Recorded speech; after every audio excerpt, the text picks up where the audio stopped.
नमस्कार दोस्तों, आपका एक बार फिर से स्वागत है।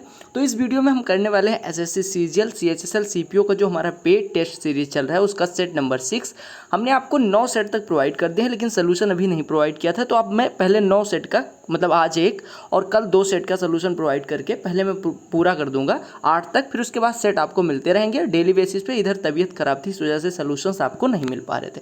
तो चलिए पहले क्वेश्चन पे आते हैं। बड़ा अच्छा क्वेश्चन इस सेट में मिलेगा आपको। पहला क्वेश्चन देखिएगा, कहा गया ये मैन वन RS 60,000 यानी एक आदमी 60,000 रुपये जीतता है। उसका 1/5 भाग 60,000 का 1/5 हिस्सा कितना हो जाएगा 12,000। वो 12,000 रुपये किस में इन्वेस्ट कर देता है, बैंक में। और कहा कि उस पर वो 2 वर्ष के लिए वार्षिक चक्रवृद्धि ब्याज प्राप्त करता है, यानी इस पे 2 वर्ष के लिए CI वो लेता है। ठीक है, क्या लेता है, CI लेता है। अब आपसे कहा गया जबकि वो शेष राशि उसने जीता कितना था 60,000, शेष राशि 12,000 तो उसने बैंक में इन्वेस्ट कर दिया, यानी 48,000 उसके पास बचा हुआ है। कहा गया इसके बारे में क्या कहा जाता है कि वो शेष राशि से 3,000 रुपये कम, यानी 48,000 न इन्वेस्ट करके 48,000 से 3,000 कम, यानी कि कितना आपकी राशि हो जाएगी। यानी अगर वो 12,000 रुपये CI पे इन्वेस्ट करता है 2 साल के लिए, तो 45,000 वो किस में इन्वेस्ट कर देता है, बिजनेस में। ठीक है, कहा गया क्यू के साथ एक व्यापार में हिस्सा लेता है। 5 महीने के बाद क्यू 4500 रुपये निकाल लेता है। अब यहाँ से 12,000 रुपये की अगर हम बात छोड़ें तो 45,000 से लेके अब ये पार्टनरशिप का क्वेश्चन बन जाएगा। यानी हम मान लेते हैं एक पर्सन P है जो क्यू के साथ पार्टनरशिप में आता है।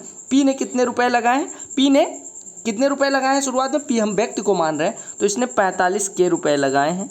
हमें क्यू का नहीं पता कितनी पूंजी लगाता है और ये फाइंड भी करना है। मान लेते हैं क्यू X पूंजी लगाता है। ठीक है, अब कहा गया कि 5 महीने के बाद क्यू द्वारा 4500 रुपया निकाला जाता है। यानी कि क्यू क्या करता है 5 महीने बाद 4500 रुपये निकाल लेता है। यानी कि 5 मंथ बाद की अगर हम बात करें, 5 मंथ बाद को ऐसे लिखेंगे, बात करें तो ये 4.5K रुपया यानी कि 4,500 रुपया ये निकाल लेता है। ठीक है, और कहा गया 2 महीने बाद व्यक्ति ने अपना निवेश 10% बढ़ाया। यानी कि जब 5 महीने बाद जो निकालता है इसके 2 महीने बाद, यहाँ पे देखिए कहा गया कि 5 महीने बाद क्यू 4500 निकाल लेता है, जिसके 2 महीने बाद कहने का मतलब कि ओवरऑल के 7 महीने बाद ये जो है P वो अपना जो इन्वेस्टमेंट था 45 के उसको 10% बढ़ा देता है। यानी इसका इन्वेस्टमेंट हो जाता है 49.5K। अरे 45K का 10% कितना हो जाएगा 4.5K, यानी इसका टोटल इन्वेस्टमेंट हो गया 49.5K। अब आपसे कहा गया कि यदि इसके द्वारा जो लाभ मिला, बैंक से जो ब्याज मिला, वो मतलब जो इस बिजनेस में उसका हिस्सा है। यहाँ पे प्रश्न पढ़िएगा, कहा गया 1 वर्ष बाद व्यक्ति का लाभ में से हिस्सा 37,500 है, जो बैंक से मिले ब्याज का 625/42 गुना है। ध्यान से देखिएगा, आपसे कहा गया मेरे भाई कि जो बैंक से ब्याज मिलता है उसका 625/42 गुना कितना है 37,500। यानी कि अगर ब्याज हम माने x मिलता है तो x का 625/42 गुना 37,500 के बराबर है। यानी हम कह सकते हैं x गुणे कितना 625/42, 625/42 बराबर आपको दिया गया 37,500, ये तो दिया गया। यानी हम इसको काटें तो यहाँ से हमारा हो जाएगा 6 से गुणा करेंगे, आपको पता है, तो ये 3750 हो जाएगा, यानी 60, यानी x बराबर हो जाएगा 2520 रुपया। यानी आप कह सकते हैं मेरे भाई कि जो x की वैल्यू है, यानी जो उसे ब्याज मिला है वो कितना है 2520 रुपये। उसको ब्याज कितना मिला है 2520 रुपये, कितने साल में 2 साल में। क्योंकि आपसे कहा गया था जो लाभ होता है वो कितना गुना है 625/42 गुना है किसका, जो CI मिला है उसका। तो यहाँ से हमारा CI निकल के आ गया 2520 रुपये। आपको पता है 12,000 रुपये पे 2 साल में कंपाउंड इंटरेस्ट के रूप में कितना मिलता है 2520। यानी हम अगर बात करें तो 12,000 का कितना परसेंट मिलता है 21%। और आपको पता है कि 2 साल का अगर कंपाउंड इंटरेस्ट 21% है तो रेट ऑफ इंटरेस्ट 10% होगी, क्योंकि 10% और 10% का अगर 2 साल का रिजल्टेंट निकालें तो हम कह सकते हैं 10% का जो सक्सेसिव, यानी 10% का सक्सेसिव कितना हो जाएगा 21%। यानी आपका रेट ऑफ इंटरेस्ट आ गया 10%। अब आपको पता चल गया रेट ऑफ इंटरेस्ट कितना है 10%। तो आप सबसे पहले ऑप्शंस को देखिए, यानी आपका ये ऑप्शन नहीं हो सकता, ये ऑप्शन नहीं हो सकता। अब आपके पास A ऑप्शन बचा है और C ऑप्शन जिसमें रेट को 10% कहा गया। अब हम फिर से क्वेश्चन पे आते हैं। क्वेश्चन थोड़ा लेंदी है, समझिएगा। कहा गया था कि P ने इन्वेस्ट किया था और Q ने इन्वेस्ट किया था। P ने 45K से स्टार्ट किया था और Q ने X पैसा लगाया था। और कहा गया 5 महीने बाद ये 4500 निकाल लेता है, यानी 4.5K बस निकाल लेता है ये। और ये 5 महीने बाद की बात हो रही है। और 7 महीने बाद ये क्या करता है, अपनी पूंजी कितना बढ़ा देता है 4.5 और ऐड कर देता है, यानी कि ये 4.5 के और ऐड कर देते हैं। अब आपसे कहा गया कि टोटल लाभ कितना होता है, टोटल लाभ कितना होता है, आपसे कहा गया कि टोटल लाभ 87,400 का होता है और उसमें से व्यक्ति का हिस्सा 37,500 रुपये है। समझ रहे हो, यानी कि आप कह सकते हैं कि जो लाभ हो रहा है व्यक्ति का, समझिएगा, यानी कि हम कह सकते हैं कि 37,500 किसका हिस्सा है, 37,500 व्यक्ति का हिस्सा है और 87,400 कुल लाभ है। यानी कि हम ऐसे कह सकते हैं कि अगर 37,500 व्यक्ति को मिलता है, यानी 37.5 व्यक्ति को मिलता है, तो हम कह सकते हैं 87,400 में से 375 घटाएंगे, यानी कि 49.9 के किसको मिलता होगा, क्यू को मिलता होगा, क्योंकि टोटल 87.4 है, 37.5 पी को मिल गया, तो क्यू को कितना मिलता होगा, 49.9। यानी आप कह सकते हैं, आप सीधे निकालिएगा कि 45 के कितने महीने तक लगा था उसका, 12 महीने तक।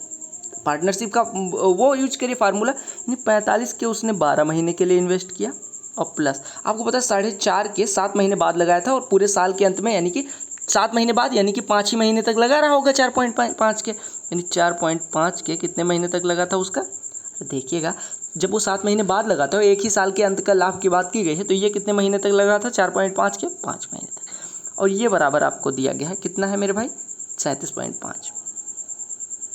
यानी आपसे कहा गया मेरे भाई, यहाँ से देखिएगा, अगर 37.5 बराबर इतना है 45 के इंटू 12 प्लस 4.5 के इंटू 5, यानी आप 4.5 के कॉमन ले लेंगे तो यहाँ पे बचेगा 120 और प्लस ये 5, 120 प्लस 5 यानी कि 125 बचेगा, यानी कि 4.5 के इंटू 125 बराबर है आपका 37.5। अब ये दशमलव यहाँ से हटा के यहाँ लगा दीजिए तो इसका 3 गुना है, यानी आप कह सकते हैं कि 4.5 के बराबर 3, या हम कह सकते हैं कि 1 बराबर, यहाँ से आप कह सकते हैं 1 बराबर कितना है, 1 बराबर कितना है, अगर 3 बराबर 4.5 के है तो 1 बराबर हो जाएगा 1.5 के 1 बराबर हो गया 1.5 के। प्रश्न लेंथी है लेकिन समझिएगा। अब 1 बराबर अगर 1.5 के है तो क्यू को कितना हिस्सा मिला है, 49.9 के बराबर, यानी अगर 1 बराबर 1.5 के है तो 49.9 के बराबर हो जाएगा आपका, कितना हो जाएगा, 15 से गुणा करिए तो आप कह सकते हैं 50 में 15 से गुणा करिए, यानी 50 में 1.5 से गुणा करिए और 0.15 इसमें से घटा दीजिए तो आपका हो जाएगा 75 में से 1 दशमलव यानी 74.85 आपको वैल्यू निकालनी। यानी आप कहेंगे कि अगर 1 बराबर 1.5 के था तो 49.9 के बराबर 74.85। अब 74.85 के बनाने के लिए आपको पता है कि x कितने महीने तक लगा था, आप कहेंगे मेरे भाई ध्यान से देखिएगा, आप कहेंगे यहाँ पे हम सही कर रहे हैं, यानी कि ये हो गया, यहाँ पे देख लीजिएगा ये 45 के था, 45 के और ये 125 था, यहाँ से हमारा हटा था ये 45 के, अच्छा यहाँ पे 4.5 के ना हो गया 45 के था, यानी 1 बराबर 15 हो गया था, 1 बराबर अगर 15 हो गया तो ये आपका आ जाएगा 748.5, यानी कि ये 748.5 है। यानी कि आपको पता चल गया इसका क्यू का कुल इन्वेस्टमेंट 748.5 है। अब आप कहेंगे कि क्यू ने एक्स तो कितने महीने तक इन्वेस्ट किया था, 5 महीने तक, यानी 5x इन्वेस्ट करता है, और आप कहेंगे x माइनस 4.5 के कितने महीने तक, 7 महीने तक, यानी 7x माइनस 4.5 से गुणा करेंगे तो यानी 31.5 के, और ये बराबर आपको दिया गया है 748.5, यानी आप कह सकते हैं 12x बराबर हो जाएगा 31.5 748.5 में जोड़ेंगे तो आपका हो जाएगा 780 के, ठीक है, 780 के, यानी 12x बराबर 780 के, यानी x बराबर कितना हो जाएगा, 12 छक्के 72, 12 पंचे 60, यानी 65 के, x बराबर 65, यानी उसने इन्वेस्ट कितना किया था, 65 के। ध्यान से देखिएगा, इस प्रश्न में था कुछ नहीं, बस समझाने में इतना समय लग गया। देखिएगा P ने 45 के इन्वेस्ट किया और 7 महीने बाद 4.5 के और इन्वेस्ट कर दिया, और Q ने X इन्वेस्ट किया और क्या कहा जाता है 5 महीने बाद वो 4.5 के निकाल लेता है, यानी कि अब आपको पता चल गया कि पूंजी इनकी इस अनुपात में लगी। आपसे कहा गया अगर मैं बात करूं पार्टनरशिप का, तो आपको पता है P के 45 के रुपए 12 महीने के लिए लगे हैं और 4.5 के जो उसने बढ़ाया वो 7 महीने बाद बढ़ाया और 1 साल की ही बात हो रही है, यानी कि 5 महीने के लिए 4.5 के लगे थे। यानी आपको पता है कि जो पार्टनरशिप होती है उसमें जितने महीने के लिए आप इन्वेस्ट करोगे उसी अनुपात में पैसा मिलेगा। आपको दिया गया है कि जो आपके P का हिस्सा है वो 37.5 हज़ार ही है, यानी 37.5 के है, यानी आप कह सकते हैं 12 गुणे 45 के प्लस 4.5 के गुणे 5 बराबर 37.5। यहाँ से आपने निकाल लिया कि 1 बराबर 15 के, 1 बराबर 15 के। अब अगर 1 बराबर 15 के, आपको पता है 37.5 के पहले व्यक्ति का हिस्सा था, टोटल कितना हिस्सा आया है 87,400 यानी कि दूसरे व्यक्ति को 49.9 के मिला। अगर आपको पता है कि 1 बराबर होता है 15 के, तो 1 बराबर 15 के यानी 49.9 बराबर कितना हो जाएगा 74.85 या 748.5 यानी दूसरे व्यक्ति द्वारा लगाई गई पूंजी 748.5 है। यानी एक्स उसने 12 महीने के लिए एक्स कितने महीने तक लगाया था, आपसे कहा गया एक्स वो 5 महीने तक लगाता है यानी 5x, और एक्स में से 4.5 कम, क्योंकि 5 महीने बाद वो 4.5 हज़ार निकाल लेता है, यानी x माइनस 4.5 वो कितने महीने तक लगाता है 7 महीने तक। तो इतना हो जाएगा। कुल पूंजी आपको पता है 748.5 है, यहाँ से x बराबर आ जाएगा 65 के। ध्यान से देखिएगा, इस प्रश्न को पढ़िएगा और इस प्रश्न को ग्रुप में डिस्कस करेंगे अभी हम, क्योंकि यहाँ पे समझाना, ग्रुप में आपके जो मन में डाउट आएंगे वो सॉल्व करना जरूरी है, क्योंकि यहाँ पे प्रश्न का हल नहीं निकालना है, यहाँ पे आपके डाउट बनने चाहिए। तो ये प्रश्न सॉल्व करिए और जहाँ जहाँ फंस रहे हैं सारे लोग ग्रुप में फटाफट भेजिए, मैं आपको सोल्यूशन प्रोवाइड करूँगा कि कैसे और क्या आंसर होगा, उसके बाद आपके डाउट बात करेंगे। ठीक है, अगले प्रश्न पे आते हैं। ये प्रश्न ऐसा है ही कॉन्सेप्चुअल है थोड़ा। प्रश्न देखिएगा, ये पेपर थोड़ा सा कैलकुलेटिव मैंने बनाया था मेंस प्रोस्पेक्टिव से। कहा गया area of rhombus is 147 centimetre square. अच्छा, एरिया ऑफ रोम्बस यानी कि समचतुर्भुज का क्षेत्रफल क्या होता है। अगर विकर्ण d1 d2 हो तो half d1 d2 is equal to 147 दी गई है, या हम कह सकते हैं कि विकर्णों का गुणनफल यानी d1 इंटू d2 बराबर हो जाएगा 147 दूना 294। ठीक है, पहली चीज पता चल गई। अब कहा गया गोले का आयतन और बेलन के आयतन का अनुपात 9:5 है, यानी कि वॉल्यूम ऑफ स्फीयर अनुपात वॉल्यूम ऑफ सिलेंडर, ये आपको दिया गया 9:5 है। और आपसे कहा गया कहाँ, जहाँ गोले की त्रिज्या समचतुर्भुज के छोटे विकर्ण के बराबर है, यानी हम कह सकते हैं अगर d1 छोटा हो d2 से, तो आपसे कहा गया कि गोले की जो त्रिज्या है यानी कि स्फीयर की जो रेडियस है वो छोटे विकर्ण के बराबर है, यानी r बराबर d1 दिया गया। और कहा गया कि बेलन की आधार त्रिज्या समचतुर्भुज के लंबे विकर्ण के बराबर है, यानी इसकी जो रेडियस है वो d2 के बराबर है। ठीक है, कहा गया बेलन के आधार त्रिज्या इसकी ऊंचाई का 40% है, यानी बेलन की जो आधार त्रिज्या है वो इसकी ऊंचाई का 40% है, यानी इसकी ऊंचाई बराबर हो जाएगी इसका 2.5 गुना। अरे 40%, अगर इसका ये 40% है तो ये आप कह सकते हैं कि जो h होगा वो r का 2.5 गुना होगा, यानी कि ये हो जाएगा 2.5 d2। डन। अब आपसे कहा गया कि समचतुर्भुज के दोनों विकर्ण की लंबाई के बीच अंतर कितना है, यानी आपको निकालना है d2 माइनस d1। देखो कैलकुलेटिव है प्रश्न, इसमें कोई शॉर्ट ट्रिक नहीं है, लेकिन आपको करना तो है ही, क्योंकि क्वेश्चन आपके एग्जाम में आ गया। अब देखिएगा, ये सब क्वेश्चन है फर्स्ट गो में नहीं करना है, सेकंड गो में करना है, लेकिन मेंस में भी सेकंड गो में करना है। ये मेंस के बेसिकली मेंस के व्यू से बनाए गए हैं। अब देखिएगा, स्फीयर का वॉल्यूम क्या होता है, आपको पता है 4/3 पाई r क्यूब, 4/3 पाई r क्यूब, यानी r का क्यूब बोले तो d1 का क्यूब, डिवाइडेड बाई आपको पता है सिलेंडर का वॉल्यूम क्या होता है pi into r square, r की वैल्यू है d2 यानी d2 का स्क्वायर इंटू h यानी कि 2.5 d2। ये बराबर आपको दिया गया है, कितना दिया गया 9/5, 9/5। अब इसको सॉल्व करिएगा, पाई से पाई कट जाएगा। ठीक है, और कुछ कट रहा है नहीं कट रहा है, यानी आपका हो गया 4/3, या हम 2 से ऊपर नीचे गुणा कर ले तो ये 8/3 हो जाएगा, यहाँ पे बचेगा 5, यहाँ पे केवल 5 बचेगा, यानी आप कह सकते हैं 8/15 d1 का क्यूब बटे d2 का क्यूब बराबर 9/5, या आप कह सकते हैं 5 से कटे गए 3 हो जाएगा, यानी d1 का क्यूब बटे d2 का क्यूब, यानी d1 बटे d2 का क्यूब बराबर हो जाएगा 3 9 27/8, यानी कि 3/2 का होल क्यूब। तो d1 बटे d2 बराबर 3/2। अब d1 बटे d2 आपको पता चल गया 3/2 है। अब आप यहाँ से थोड़ा सा दिमाग लगाइए, d1 को अगर 3x माने तो d2 को 2x मानना पड़ेगा, और आपको पता है d1 इंटू d2 294, यानी कि आपका 6x स्क्वायर बराबर हो जाएगा 294।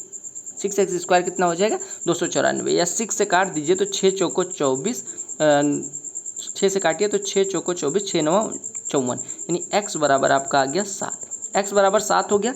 आपको पता है d1 3x है, d2 2x है, इनके बीच का अंतर यानी x पूछा गया था, x बराबर 7 सेंटीमीटर आपका आंसर आ गया। समझ आ गया। अगला प्रश्न देखिएगा, कहा गया इफ x प्लस 2 का whole cube plus 2x minus 1 का whole cube plus 2x plus 3 का whole cube is equal to x plus 2 into 6x minus 3 को क्या लिख लीजिए, ये लिखा है x प्लस 2। और देखिएगा यहाँ से अगर हम 3 कॉमन ले लें तो ये आपका आ जाएगा 3 times of x plus 2 into यहाँ 3 से डिवाइड हो जाएगा, यानी 2x माइनस 1, और यहाँ पे 2x प्लस 3 बचेगा। अब ध्यान से देखिएगा, आपको दिया क्या गया a cube plus B cube plus C cube बराबर 3abc, और आपको पता है अगर a cube plus B cube plus C cube बराबर 3abc हो तो आपको पता है क्या हो जाता है, यहाँ से a प्लस बी प्लस सी बराबर 0, यानी a प्लस बी प्लस सी बराबर जीरो। ए बी सी की वैल्यू रख दीजिए, यानी आपका हो गया x plus two x minus one और plus two x plus three is equal to zero. यानी आपका हो गया दो चार एक 5x प्लस 4 बराबर जीरो। यानी 5x प्लस 4 बराबर अगर जीरो है तो आपसे पूछा क्या गया है 5x प्लस 9 की वैल्यू। यानी कि आप कह सकते हैं 5x plus 4 is equal to zero, यानी आप 5x की जगह पे -4 रख सकते हैं। यानी ये हो गया 9 माइनस 4 का होल स्क्वायर। यानी आपको वैल्यू निकालनी थी 5x प्लस 9 की, या आप कह सकते हैं 5x प्लस 9 को लिख लीजिए 5x प्लस 4 प्लस 5 और 5x प्लस 4 जीरो हो गया। यानी कि आपका बचा 5 का स्क्वायर कितना हो जाएगा 25। तो आपका आंसर कितना हो गया 25। ठीक है, अगला प्रश्न बड़ा मस्त सा प्रश्न है। अगर 5 times of 4x square plus 1 minus 3x divided by 4x is equal to 8, तो आपको वैल्यू निकालनी है कि इतने की वैल्यू निकालनी है। ध्यान से देखिएगा, मैं थोड़ा सा इसको प्रश्न को ऊपर से ये देखिए, अब सही हो गया, हाँ अब सही हो गया। देखिएगा प्रश्न में क्या दिया गया, आप क्या काम करिए, अंश में कई पद हैं, हर को लेके अलग हो जाइए। यानी आपका बचा 5 4 मतलब पहले गुणा कर दीजिए 5 का, तो ये बचेगा आपका 20x square plus 5 minus 3x divided by 4x। यानी इसको अगर आप सॉल्व करेंगे तो ये आपका बचेगा 5x plus 5 by 4x minus 3 by 4 is equal to 8। यही तो बचेगा। हमने क्या किया 20x स्क्वायर में 4x से डिवाइड करा, 5 में डिवाइड करा, 3x में 4x से डिवाइड करा। अब आप क्या कह सकते हैं 3/4 को अगर इधर भेजेंगे तो 8 प्लस 3/4 बचेगा, यहाँ से खत्म हो गया। यानी 8 चौको 32 3 35/4 ही हो जाएगा। अब 5 से डिवाइड कर दीजिए, यानी आपका बचा x plus 1/4x is equal to कितना बच्चा 5 से डिवाइड करो तो ये 7/4 हो गया। या 2 से गुणा कर दीजिए, तो 2 से गुणा करेंगे तो हमारा आ जाएगा 2x plus 1/2x is equal to 7/2। ठीक है, अब 2x प्लस 1/2x अगर 7/2 है तो हम कह सकते हैं कि √2x माइनस 1/√2x। अगर हम इसको x एज्यूम मतलब a एज्यूम करें तो a माइनस 1/a आपसे पूछा गया, जबकि आपको पता है a square plus 1/a square. तो आपको पता है a square plus 1/a square अगर m हो तो a माइनस 1/a बराबर होता है अंडर रूट में m माइनस 2। कितना हो जाता है m माइनस 2। यानी कि आप कह सकते हैं 7/2 माइनस 2, 7/2 में से 2 घटाएंगे तो आपका हो जाए 7 माइनस 4/2 यानी कि 3/2 का वर्गमूल। यानी आपका आंसर हो गया 3/2 का वर्गमूल। एकदम हूबहू प्रश्न है, देखिएगा कैसे करेंगे। आप सेम काम करिएगा, यहाँ पे आप 4x से डिवाइड कर दीजिए तो आपका बचेगा 3/4x प्लस दूसरे में आप डिवाइड करेंगे तो 9/4x नीचे बचेगा, माइनस 6/4x को क्या लिख सकते हैं 6/4x को लिखेंगे 3/2x और यहाँ पे बचेगा माइनस 3/4। ये आपको वैल्यू निकालनी है। ठीक है, अच्छा अब आप ऐसे भी कर सकते हैं, या आप एक काम करिए, देखिएगा आप यहाँ पे क्या काम करिए 3x, या ऐसे वो थोड़ा उल्टा हो जाएगा। आप क्या काम करिए इसका स्क्वायर कर दीजिए, तो आपको पता है अगर इसका स्क्वायर करेंगे तो मिलेगा x प्लस 1/x माइनस 2 बराबर -5। यानी आप कह सकते हैं x plus 1/x is equal to -3, x plus 1/x is equal to -3। ठीक है, x plus 1/x is equal to -3। या आप कह सकते हैं x square plus 1 is equal to -3x, या आप कह सकते हैं x square plus 3x, x square plus 1 is equal to -3x। अब इतना ही रहने दीजिए, x square plus 1 is equal to -3x। अब आप देखिएगा 3 times of x square plus 3 को लिख सकते हैं एक्स स्क्वायर प्लस 1 प्लस 2, यानी कि एक्स स्क्वायर प्लस 1 की वैल्यू -3x और प्लस 2 इतना लिख लीजिए, और -6 -3x ये दिया गया है डिवाइडेड बाई 4x। ठीक है, अब गुणा करिए तो ये हो गया 3 का अगर हम गुणा करेंगे इसमें तो यह हो जाएगा -9x plus 6 -3x by 4x। 6 cut गया, -9x -3x यानी -12x बटे 4x। तो 4x काटेंगे तो ये आपका 3 आंसर आ जाएगा माइनस का। तो आपका आंसर कितना हो गया -3। हमने क्या किया यहाँ से x प्लस 1/x की वैल्यू निकाली, इसी को सॉल्व किया तो हमारा x square plus 1 is equal to -3x आ गया। यहाँ पे पुट कर दिया, हमारा आंसर आ गया। देखो यहाँ पे x की वैल्यू निकालने को कहा गया, बहुत सिंपल सा क्वेश्चन है, ध्यान से देखेंगे तो कर पाएंगे। x पावर 4 -16 को लिख सकते हैं x स्क्वायर का होल स्क्वायर -4 का होल स्क्वायर, जिसको अगर हम तोड़ेंगे तो बचेगा x स्क्वायर प्लस 4 यानी a plus B into a minus B में बचेगा x स्क्वायर -4, जिसको हम तोड़ेंगे तो x स्क्वायर -2 का स्क्वायर बनेगा, जो कि बनेगा x -2 इंटू एक्स प्लस 2। इतना अगर आप नहीं समझ पा रहे हैं तो आप बेसिक्स क्लियर करिए। अपन ये किसका स्क्वायर लिखा हुआ है x -3 का होल स्क्वायर लिखा हुआ है। ठीक है, इंटू ये x क्यूब -27 को लिख सकते हैं x मतलब x का क्यूब -3 का क्यूब, जो कि फार्मूले पे खोलेंगे तो हो जाएगा x -3 into X square plus 3x plus 9।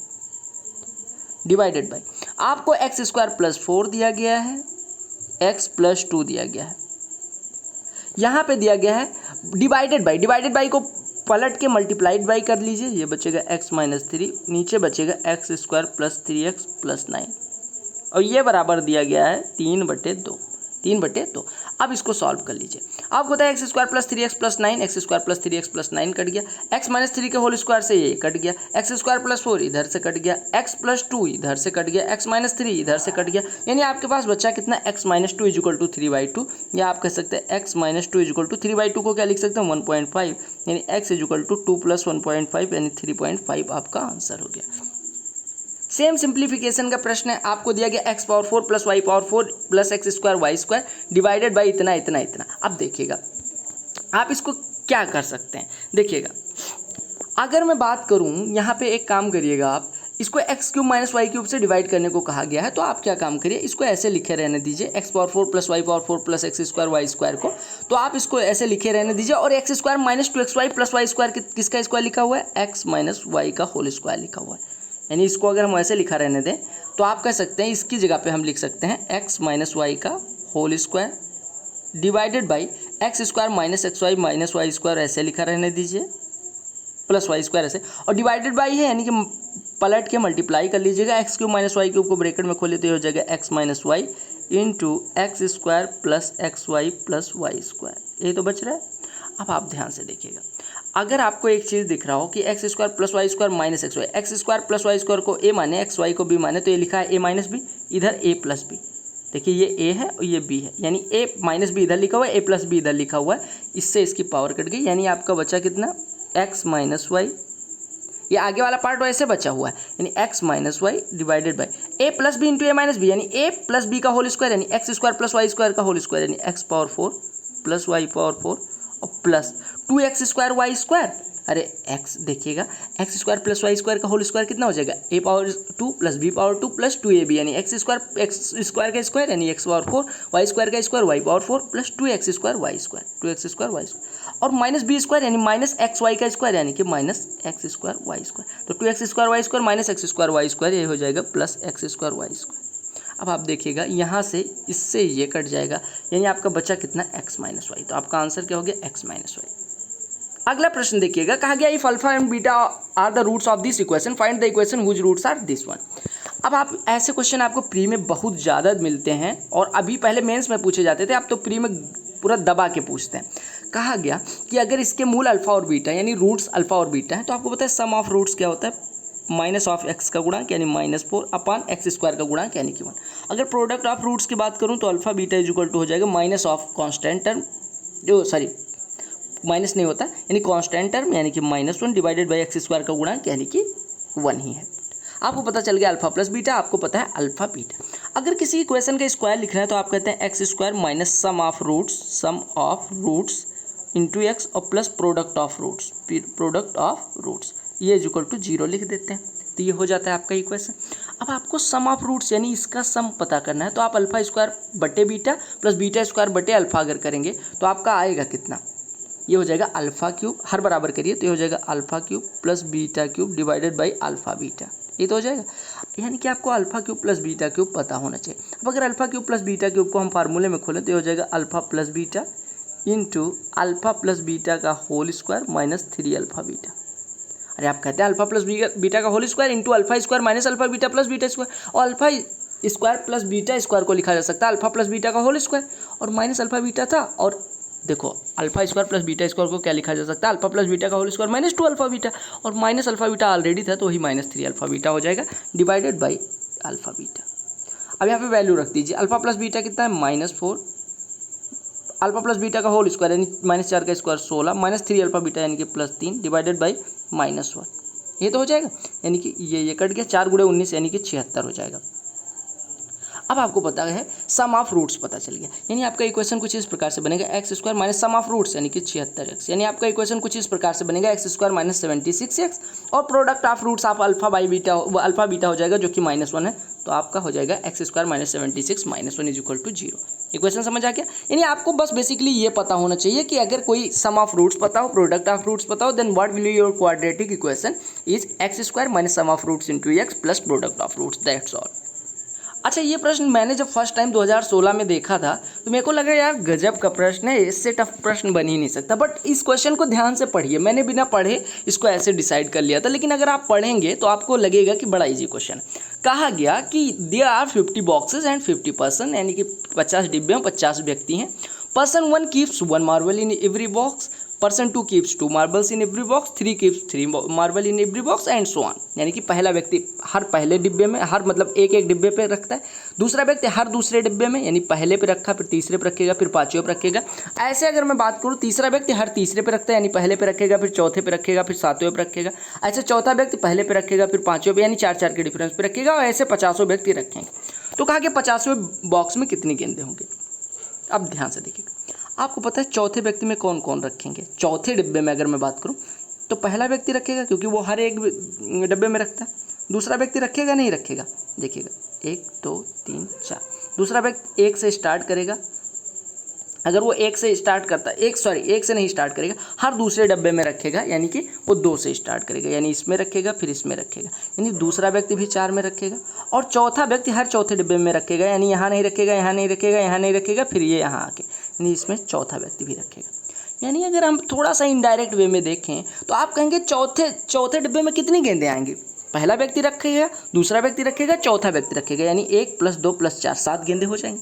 1 2 4 हैं क्या, 4 के फैक्टर, 4 के फैक्टर, यानी जितने नंबर का डिब्बा उतने उसके जितने फैक्टर होंगे उतनी गेंदें उसमें पड़ेंगी। यानी कि 50 के फैक्टर कौन कौन से, पहले व्यक्ति के केस में भी आएगा, दूसरे के 25 दूसरा व्यक्ति अगर हर दूसरे डब्बे में रखते जाएगा तो 50वें डब्बे में भी रखना पड़ेगा, क्योंकि वो सम संख्या वाले में रख रहा है। तीसरा व्यक्ति नहीं रखेगा, क्योंकि 3 से 50 कट नहीं रहा। चौथा पाँचवां रखेगा, छठा 7वां 8वां 9वां 10वां 25वां, इतने लोग रखेंगे। ठीक है, 25वां और 50वां व्यक्ति, ध्यान दीजिएगा, यानी 50वां व्यक्ति 50वें डब्बे में रखेगा। 50 से नीचे मतलब 50 के कौन कौन से फैक्टर, 50 के फैक्टर 1 है, 2 है, 5 है और 10 है, ये फैक्टर्स हैं। ठीक है, अब आपको पता है, पूछा कि 50वें डब्बे में कितनी गेंदें हैं, तो आप कहेंगे 50 + 25 75, 10 85, 5 90, 2 92, 1 93। कितनी गेंदें आई 50वें डब्बे में, 93। ये प्रश्न देखिएगा, कहा गया कि एक संख्या को 2 भागों में इस प्रकार बांटा गया कि पहले भाग का 80% दूसरे भाग के 60% से 3 अधिक है, दूसरे भाग का 80% पहले भाग के 90% से भी 6 अधिक है, तो वो संख्या कितनी है। देखिए, अगर हम संख्या को माने कुछ संख्या रही हो n, उसको a और b में तोड़ा गया, अब कहा गया कि पहले भाग का 80% यानी a का 80% यानी 4a/5, ठीक है, ये दूसरे भाग के 60% से 3 अधिक है, यानी कि दूसरे भाग का 60% 3b/5 से 3 अधिक है, यानी हम कह सकते हैं 4a - 3b = आपका आ गया 15। ठीक है, कुत्तों से थोड़ा बच के, क्योंकि ये भौंक रहे हैं बहुत ज़्यादा। फिर कहा गया दूसरे भाग का 80% यानी 4/5b और माइनस पहले भाग का 90%, यानी कि आप कह सकते हैं 4.5a/5, इससे 6 अधिक है। ठीक है, यानी आप कह सकते हैं 4b - 4.5a = 30। ठीक है, अब आपसे कहा गया कि दोनों भागों की वैल्यू, अच्छा संख्या निकालनी है, यानी a + b आपको निकालना है, a + b आपको निकालना है। ठीक है, सिंपल सा क्वेश्चन है, कोई दिक्कत नहीं। आप सॉल्व करने जाएंगे अगर, तो आप क्या काम करिए, इसमें 4 से गुणा करिए, इसमें 3 से, दोनों को जोड़ दीजिए। तो दोनों को जोड़ेंगे तो आपका हो जाएगा 16a - 13.5a, यानी कि 2.5a बचेगा। ठीक है, 16a - 13.5a यानी कि 2.5a बचेगा, और 60 और 90 150 हो जाएगा, यानी a बराबर हो जाएगा 60। a बराबर अगर आपका 60 हो गया तो यहाँ पे पुट करेंगे तो आपका ये हो जाएगा 240 - 3b = 15, यानी कि 240 - 15 = 3b, यानी 3b = 225, यानी b = 75। अब a और b में तोड़ा गया था, 60 75 का योग 135 हो जाएगा। ये प्रश्न देखिएगा, बड़ा सिंपल सा प्रश्न है, 12वां, इसी वजह से मैंने इसके लिए जगह नहीं छोड़ी। कहा गया कि 3 अंकों वाली एक संख्या के इकाई और दहाई के अंकों को आपस में बदलकर एक नई संख्या बनाई जाती है जो अपनी मूल संख्या से 63 बड़ी है। मान लीजिए मूल संख्या में इकाई के अंक के स्थान पे x है, तो x के सभी संभव मान कितने होंगे। ध्यान दीजिएगा, देखो अगर मैं आपको बात करूं कि 3 अंकों की एक संख्या है, मान लो आपकी संख्या है 7x और y, ठीक है, या 7y और x, क्योंकि आपको ऑलरेडी दिया गया है 7y और x आपकी संख्या हो गई। और कहा गया इसके इकाई और दहाई के अंकों को आपस में पलट दिया जाता है, यानी कि आपको 7xy एक संख्या मिलेगी। अरे इकाई की जगह पे दहाई का अंक, दहाई की जगह पे इकाई का अंक। आपको पता है सैकड़े का अंक चेंज नहीं होता, यानी आपसे कहा गया कि अगर मैं बात करूं तो संख्या चेंज क्यों होती है, वाई एक्स और एक्स वाई के बीच का जो डिफरेंस है उसी वजह से संख्या चेंज होती है, यही दिया गया। अब कहा गया जो अपनी मूल संख्या से 63 बड़ी, यानी इसमें अगर हम 63 जोड़ें तब ये संख्या प्राप्त होगी। यानी हम कह सकते हैं कि एक्स वाई से जो संख्या बन रही है उसमें से अगर हम वाई एक्स वाली संख्या घटाएंगे तो हमें 63 मिल जाएगा। अब होता है एक्स अगर किसी के दहाई का अंक है तो 10x प्लस वाई इसकी वैल्यू हो जाएगी और 10y प्लस एक्स इसकी वैल्यू हो जाएगी। तो घटाएंगे तो -10y minus X is equal to 63 हो जाएगा। यानी आप कह सकते हैं 9x minus 9y is equal to 63। यानी आप कह सकते हैं x minus Y is equal to 7, x minus Y is equal to 7। अब ध्यान दीजिएगा, यानी x जो है वो y से 7 बड़ा है, तो x की मैक्सिमम वैल्यू कितनी हो सकती है, 9 हो सकती है। तो y को कितना होना पड़ेगा, 2 होना पड़ेगा। x की वैल्यू अगर हम 8 मान लें तो y को 1 होना पड़ेगा। x को अगर हम 7 मान लें तो हमारे y को कितना होना पड़ेगा, ये सब y की वैल्यूज हैं, y की वैल्यू कितनी हो जाएगी, 0। यानी आप कहेंगे मेरे भाई कि हमारी x की कौन कौन सी वैल्यूज पॉसिबल है। आपसे x की वैल्यूज पॉसिबल वैल्यूज पूछा गया तो 9, 8 और 7, 9, 8 और 7 आपकी संख्या बनेगी। 9, 8 और 7 ये 3 वैल्यूज पॉसिबल है, यानी 7, 8 और 9 x की 3 वैल्यूज पॉसिबल है। अगला प्रश्न देखिएगा, बड़ा सुंदर सा प्रश्न है। कहा गया x and y are the centres of circles of radius 9 centimetre and 2 centimetre respectively where x y is equal to 17। ध्यान से देखिएगा, ये प्रश्न को मैं हिंदी में दिखाऊं, हिंदी में देखिएगा। कहा गया x और y क्रमशः, या ऐसे रहने दो कोई दिक्कत नहीं है, थोड़ा सा जगह यहाँ पे कम करते हैं। हाँ अभी देखिएगा, कहा गया x और y जो हैं वो सेंटर्स हैं 2 सर्किल के जिनकी रेडियस आपको दी गई है एक्स वाई, यानी कि इनके एक सर्किल ये है आपका, एक सर्किल आपका ये है, ठीक है। और इनके केंद्रों के बीच की दूरी आपको दी गई है 17 है, क्योंकि एक का सेंटर x दिया गया था, एक का सेंटर y दिया गया था। अब कहा गया z is the centre of the circle of radius r which touches the above circle externally, यानी कि एक ये सर्किल है टच करता है, प्रतिच्छेद नहीं करता, टच करता है, एक ये सर्किल है, इसकी रेडियस आपको दी गई अगर r हो तो आपसे r की वैल्यू निकालने को कही गई है। इसको पहले मिला दीजिए, इसके सेंटर से इसको मिला दीजिए, हमने मिला दिया। इसकी रेडियस आपको दी गई है r। आपको एक चीज़ और दिया गया कि अगर इसका सेंटर z है तो x z y की वैल्यू 90 अंश दी गई, ये 90 अंश। आपको पता है पहले की रेडियस 9 थी, इसकी 2 थी और ये 17 है। अब आप देखिएगा x z y एक समकोण त्रिभुज बनेगा जिसकी साइड्स 9 प्लस r और 2 प्लस r हैं, परपेंडिकुलर साइड, और कर्ण यानी हाइपोटेन्यूज 17 है। तो आप कह सकते हैं 9 प्लस r का whole square plus 2 plus r का होल स्क्वायर बराबर 17। आपको पता होगा कि 15 और 8 का स्क्वायर जो बनता है वो 17 के स्क्वायर के बराबर होता है, यानी कि r की वैल्यू अगर हम 6 रख दें तो यहाँ पे 15 बन रहा है, यहाँ पे 8, यानी r की वैल्यू हो गई 6, यही आपको निकालनी थी, तो r की वैल्यू हो गई 6, ठीक है। अगला प्रश्न भी ज्योमेट्री से है। कहा गया if the radii of 2 circles भी 6 सेंटीमीटर एंड 3 सेंटीमीटर, यानी कि 2 वृत्तों की त्रिज्या r1 दी गई है, r2 दी गई है, ये 6 है, ये 3 है। कहा गया and the length of the transverse common tangent यानी TCT, ट्रांसवर्स कॉमन टेंजेंट की लंबाई दी गई 8। तो आपसे कहा गया डिस्टेंस बिटवीन 2 सेंटर्स, दोनों सेंटर्स के बीच की डिस्टेंस कितनी। अगर आपको सेंटर्स के बीच की डिस्टेंस d पता हो तो ट्रांसवर्स कॉमन टेंजेंट की लंबाई होती है d square minus of r1 plus r2 का whole square, d square minus r1 of मतलब कि डायरेक्ट कॉमन टेंजेंट की लंबाई होती है direct common transverse common tangent की यहाँ पे बात की जा रही है, यानी ट्रांसवर्स कॉमन टेंजेंट बराबर होता है अंडर रूट में the distance between their centres minus r1 plus r2 का होल स्क्वायर, यानी कि 6, 3, 9 का होल स्क्वायर। यानी आपका अब यहाँ पे 8 का स्क्वायर कर दीजिए तो यानी 64 बराबर आपका आएगा d स्क्वायर माइनस 81, यानी d square is equal to 145 आ जाएगा, यानी d बराबर यानी डिस्टेंस बिटवीन देयर सेंटर्स कितना हो जाएगा, अंडर रूट में 145 सेंटीमीटर। Got it. ये प्रश्न देखिएगा, कहा गया what the if AB is the diameter then find the value of ACD। अब देखिएगा यहाँ पे कुछ ज़्यादा दिया नहीं गया, बस इतना दिया गया कि AB डायमीटर है, तो बस जूम कर लीजिए इसको और कर डालिए। तो मैं जूम करता हूँ, देखिएगा ACD की वैल्यू निकालने को कहा गया। अब ACD कैसे निकलेगा, ध्यान दीजिएगा, आपका AB डायमीटर है तो ये कोण कितना हो जाएगा 90 अंश, क्यों, क्योंकि अर्धवृत्त में बना कोण समकोण होता है। अब आप ध्यान से देखिएगा, आपको पता है कि ये रेडियस है, ये रेडियस है, एक कोण 90 अंश है, यानी ये 45 हो जाएगा, ये 45। सिमिलरली अगर ये पूरा 90 था तो ये भी 45 हो जाएगा, यानी ये 45, ये 45, ये 45। अब आपसे ACD की वैल्यू पूछी गई थी, तो ध्यान से देखिएगा, ठीक है, या इतना ही लिख दें आप, बहुत है कि 1 मिनट देखिएगा, ये 45 है तो ये भी 45 है, यानी ये 45 है, ठीक है, क्योंकि आपको पता है एक समकोण है और उसमें 2 भुजाएं बराबर हैं तो उनके सामने के न्यून कोण बराबर हैं।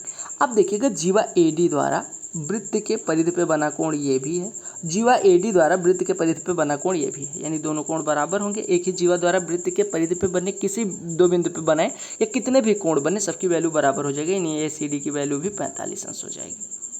कहा गया है in the given figure ABCD is a cyclic quadrilateral and diagonals bisect each other at P। अब आपको दिया गया डायगोनल्स साइक्लिक क्वाड्रिलेटरल के बाइसेक्ट करते हैं। बाइसेक्ट करते हैं सीधे मान लीजिए स्क्वायर है, क्योंकि दो ही जनों के बाइसेक्ट करते हैं, एक स्क्वायर के एक किसके रेक्टेंगल के, दोनों बाइसेक्ट करते हैं। तो आप ध्यान दीजिएगा, और रोम्बस के भी कर सकते हैं, ठीक है, लेकिन आपको ध्यान रखना है कि कहा गया ये दोनों बाइसेक्ट करते हैं, पी पे काटते हैं। यानी आप मान लीजिए चूंकि साइक्लिक है तो इसके आमने सामने के कोणों का योग 180 अंश होगा, और अगर आमने सामने के कोणों का योग 180 है तो कोई जरूरी नहीं रोम्बस हो, तो आपको सीधे सीधे स्क्वायर या रेक्टेंगल पे आ जाना है। अब कहा गया DBC बराबर है 60 अंश। अब ध्यान से देखिएगा, DBC 60 अंश, आपको BCD बेसिकली निकालना है, BCD यानी ये कोण निकालना है। आप ध्यान से देखिएगा कि अगर हम बात करें DBC की, तो DBC जीवा DC द्वारा वृत्त के परिधि पे बना कोण है 60 अंश, तो ऐसे DAC भी DC जीवा द्वारा ही वृत्त के परिधि पे बना कोण है, यानी ये भी 60 अंश हो जाएगी। अब आपको पता है ये पूरे कोण की अगर हम बात करें ब्लू वाले की, मैं ब्लू रीजन की बात कर रहा हूँ, यानी ये कोण की बात करिए, ये 60 है, ये 30 है, यानी पूरा 90 हो गया। और ये चूंकि साइक्लिक क्वाड्रिलेटरल है, यानी आमने सामने के कोणों का योग 180, यानी ये 90 है तो ये भी 90 हो जाएगा। बात बराबर। अगला प्रश्न देखिएगा, कहा गया average age of a family of 10 members is 20 years. यानी कि एवरेज एज जो है, एवरेज एज वो कितना है 20 ईयर्स। कितने लोगों की? 10 लोगों की, ठीक है। अब कहा गया if the age of the youngest member of the family is 10 years, यानी कि 10 मतलब जो यंगेस्ट है यानी सबसे छोटा है वो 10 ईयर्स का है, यानी यंगेस्ट मेंबर जो है वो 10 ईयर्स का है। तो कहा गया find the average age of the members of the family just before the birth of youngest member. अच्छा, अगर आपसे कहा गया कि जब छोटा वाला व्यक्ति पैदा हो उससे पहले औसत आयु कितनी, तो कितने साल पहले पैदा हुआ होगा। अगर 10 लोगों की औसत आयु आपको दिया गया 20 वर्ष है, तो आपकी कुल आयु कितनी होगी 200। आपसे कहा गया 10 साल पहले की बात करी जा रही है कि 10 साल पहले की औसत आयु निकालिए, क्योंकि तभी छोटा वाला मेंबर पैदा हुआ था। तो 10 साल पहले अगर मैं बात करूं, आपको पता है कि अगर हर साल बात की जाए तो 10 साल पहले इनकी 10 लोगों की अगर औसत आयु की बात करें, या आप ऐसे करें कि आपको पता है 10 लोग हैं और सबकी आयु 10-10 साल बढ़ी है, तो 10 साल पहले सबकी आयु 10-10 साल कम रही होगी, यानी 10 लोगों में 10-10 साल कम, यानी 100 कम रही होगी, यानी तब कुल आयु कितनी रही होगी 100।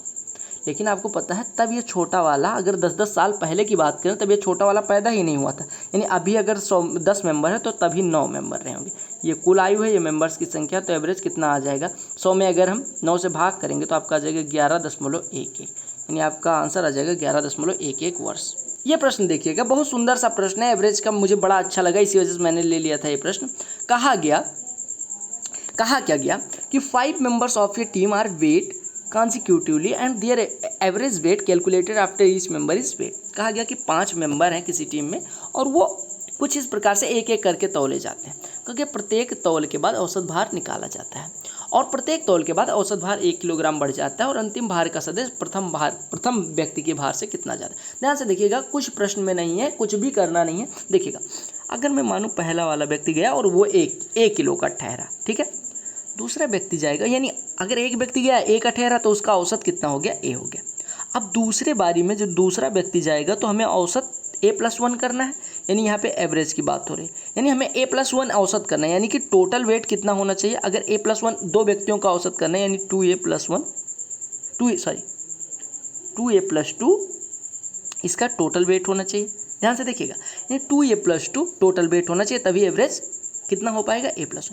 यानी कि अगर A पहले आपको वेट मिल ही चुका था और टोटल हमें 2A+2 करना है, यानी दूसरे व्यक्ति का वेट हो जाएगा A+2। अब तीसरा व्यक्ति जाके वो औसत को कितना बढ़ाएगा, कहा गया सबके बारे में सबके बाद में 1-1 बढ़ जाता है औसत, यानी यहाँ पे A+2 हो गया। तो अगर 3 व्यक्तियों का, अब तीसरा व्यक्ति आ चुका है तो 3 व्यक्तियों का औसत अगर A+2 है तो 3A+6 कुल वेट होना पड़ेगा। आपको पता है कि 2A+2 हमारे पास ऑलरेडी वेट था, तो इसमें कितने का व्यक्ति जोड़ें ताकि हमारा 3A+6 हो जाए, तो आप कहेंगे A+4। यानी आप देख रहे होंगे 2-2 किलो सब में बढ़ रहा है, यानी कि ऐसे चौथा आएगा तो A+6 रहेगा, ऐसे पाँचवा आएगा तो A+8 रहेगा, ठीक है।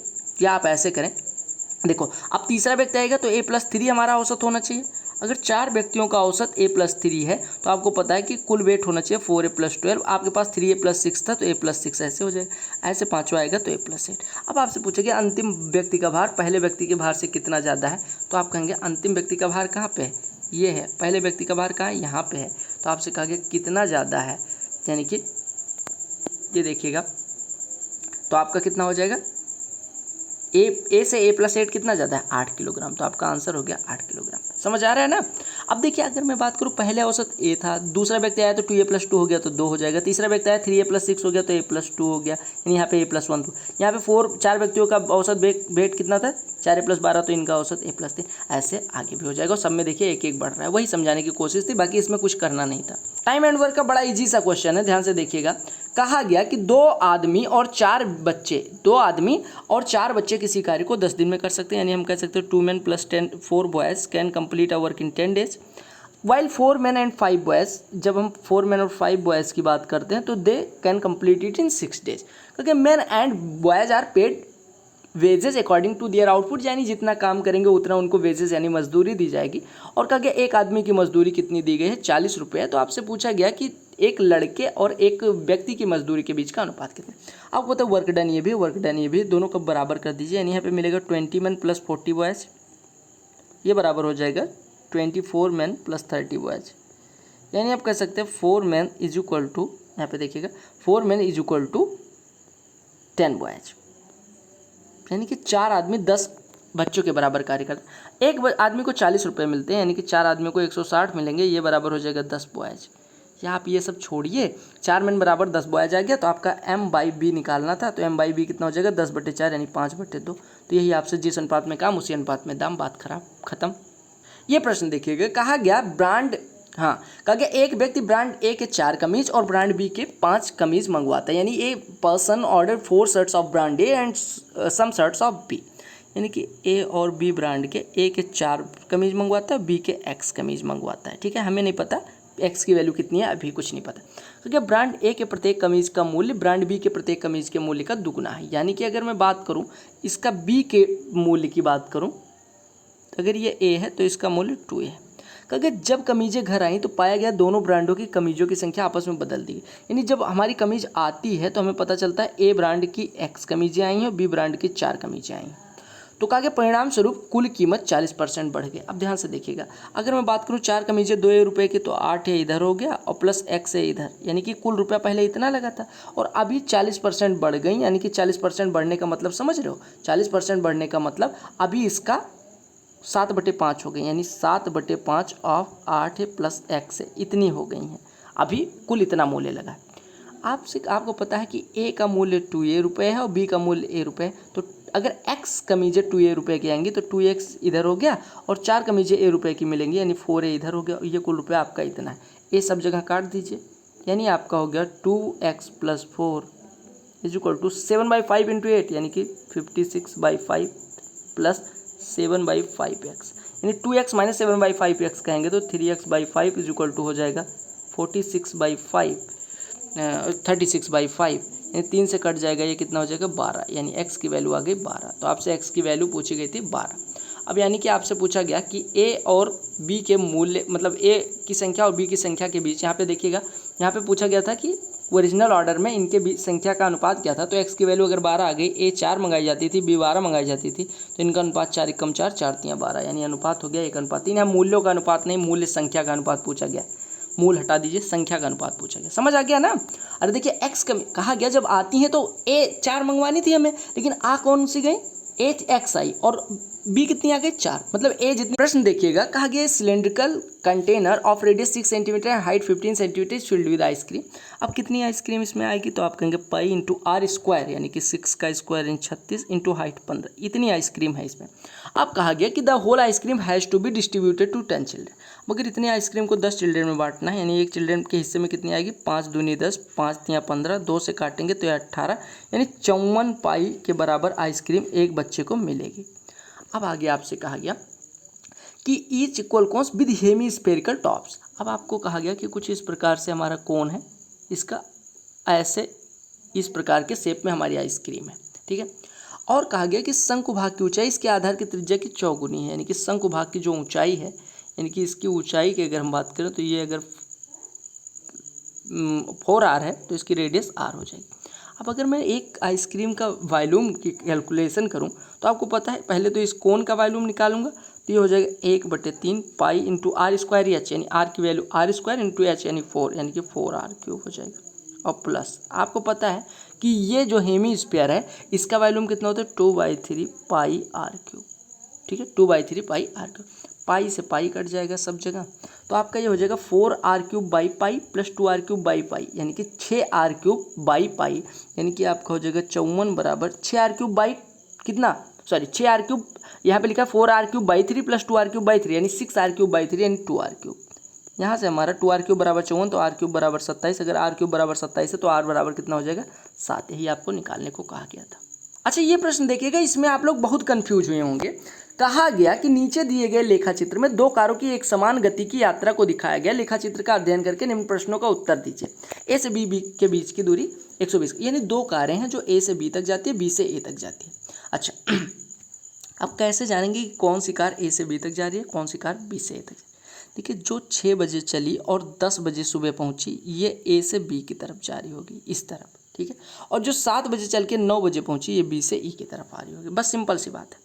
अब कहा गया find the speed in metre per minute of car going from A to B, यानी ए से बी की तरफ जाने वाली कार की आपको क्या निकालनी है, गति निकालनी है। अब ध्यान से देखिएगा, ए से बी यानी ए 6 बजे चली थी, 4 घंटे बाद 4 घंटे बाद कहाँ पे पहुंची, बी पे, यानी 4 घंटे में वो 120 किलोमीटर चली, यानी 30 किलोमीटर प्रति घंटे वो चलती है।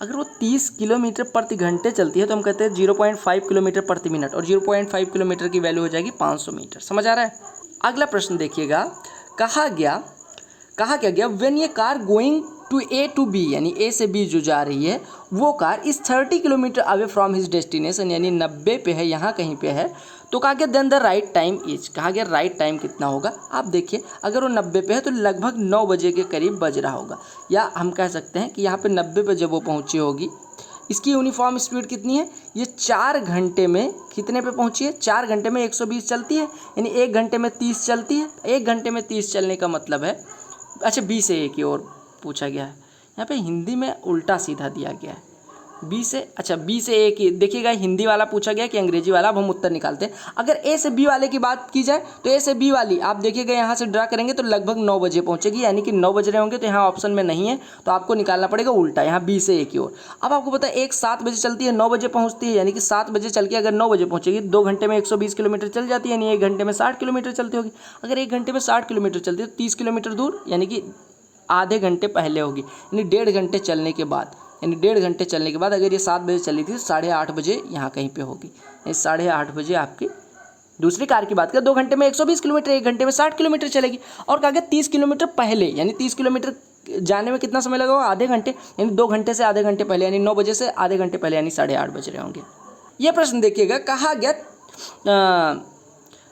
कहा क्या गया, at 9:30 AM car moving from towards B from A, यानी कि 9:30 बजे जो कार बी की तरफ जा रही है, यानी ये वाली car, at a distance of x kilometre from meeting point of the both cars, then find the value of x। कहा गया कि दोनों, क्या कहा गया मेरे भाई, कहा गया 9:30 बजे, ये हिंदी में पढ़िए, इसका कुछ मतलब नहीं समझ में, कहा गया 9:30 प्रातः पर ए से बी की ओर जाने वाली कार दोनों कार के मिलन बिंदु से कितनी दूरी पे है, ठीक है। अच्छा, कहा गया कितने बजे, 9:30 बजे, 6 बजे चली थी, 9:30 बजे, आपको पता है इसकी स्पीड कितनी है, इसकी स्पीड है 4 घंटे में 120 गई थी, यानी कि 30 किलोमीटर प्रति घंटे की स्पीड से जा रही। अब आपसे पूछा गया है 9:30 यानी 3.5 घंटे बाद, 3.5 घंटे बाद, यानी कि 7/2 यानी 105 किलोमीटर वो चल चुकी होगी। मिली कितनी दूरी पे है, 60 किलोमीटर पे मिली है, 60 किलोमीटर पे मिली है। अब अभी ये कितना चल चुकी है, 105 किलोमीटर, यानी कि यहाँ से कहीं 105 किलोमीटर चल के, यानी 45 किलोमीटर दूरी पे होगी मिलान बिंदु से। समझ आ गया? ये प्रश्न देखिएगा, कहा गया ए से बी तक जाने में कार की गति कितनी है। ए से बी तक जाने में, बी टू ए, यहाँ पे हिंदी में प्रश्न ना ही पढ़िएगा, बेटर रहेगा, क्योंकि हिंदी ट्रांसलेट गूगल ट्रांसलेट में कठिन हो जाता है, गलत हो जाता है। कहा गया बी से ए की तरफ जाने वाली, यानी इस कार की पूछा गया, 7 बजे चलती है, 9 बजे पहुँचती है, यानी 2 घंटे में 120 किलोमीटर चलती है, 2 घंटे में 120 किलोमीटर चलती है, ये हिंदी वाला ही सही है मुझे लग रहा है। 2 घंटे में अगर 120 किलोमीटर चलती है तो 1 घंटे में 60 किलोमीटर चलती है, यानी कि 1 किलोमीटर प्रति मिनट चलती है। 1 किलोमीटर प्रति मिनट यहाँ पे सही कर लीजिएगा, 1 किलोमीटर प्रति मिनट सही हो जाएगा। और अगर अपोजिट वाला पूछा जाएगा, अगर हिंदी में पढ़ेंगे तो ए से बी वाले की कितनी आई थी, 500 मीटर यानी 0.5 किलोमीटर प्रति मिनट। तो आप यहाँ पे अगर हिंदी वाले को सही करेंगे, हिंदी वाले के हिसाब से तो ऑप्शन सही है, लेकिन अंग्रेजी वाले के हिसाब से ऑप्शन गलत है। तो वीडियो देखने के लिए बहुत बहुत धन्यवाद। आई होप आप टेलीग्राम चैनल से जुड़े हैं, सारे PDF डाउनलोड कर रहे हैं, प्रैक्टिस भी कर रहे हैं।